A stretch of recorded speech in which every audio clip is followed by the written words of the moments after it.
Well, last week the argument was that we have a duty to provide for the energy needs of our country.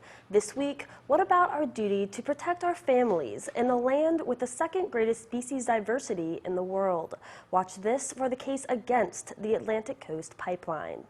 We don't believe that our people should be sacrificed as an experiment when there are better ways to get energy. Mountain Lakes Preservation Alliance focuses on education, resources, and strategies of ways to protect our state. Two things the group believes the proposed high-pressure Atlantic Coast Pipeline doesn't follow. Keating says the pipeline that would stretch to Virginia and North Carolina through our communities isn't just dangerous, it's not needed. Not when studies and the histories of leaks and explosions in pipelines around our country show the risks. The group believes the ACP and its placement in our mountains to be a disaster waiting to happen. Keating says an explosion would take out the water tower, shut down a main traffic route, and be next to a police station and less than half a mile from the high school. The evacuation distance for a pipeline of this size is reportedly over 1 mile. Keating has public safety concerns about the county commission refusing to establish a safe setback distance and about not seeing much about a disaster plan. Safety planning means that we have to think about the fact that we might not be so safe.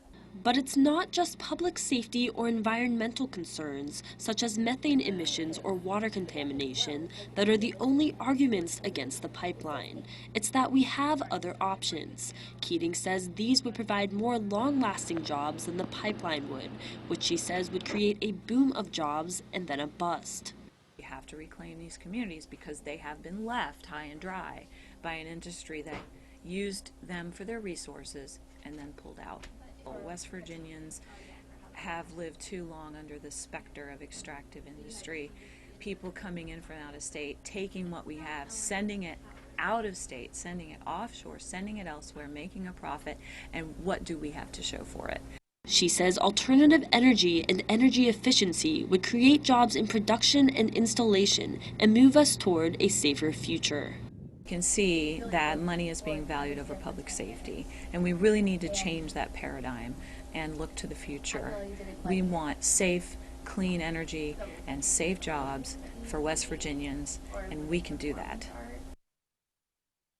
Next week, hear from property owners and community members this could affect. For 5 News, I'm Renata DiGregorio.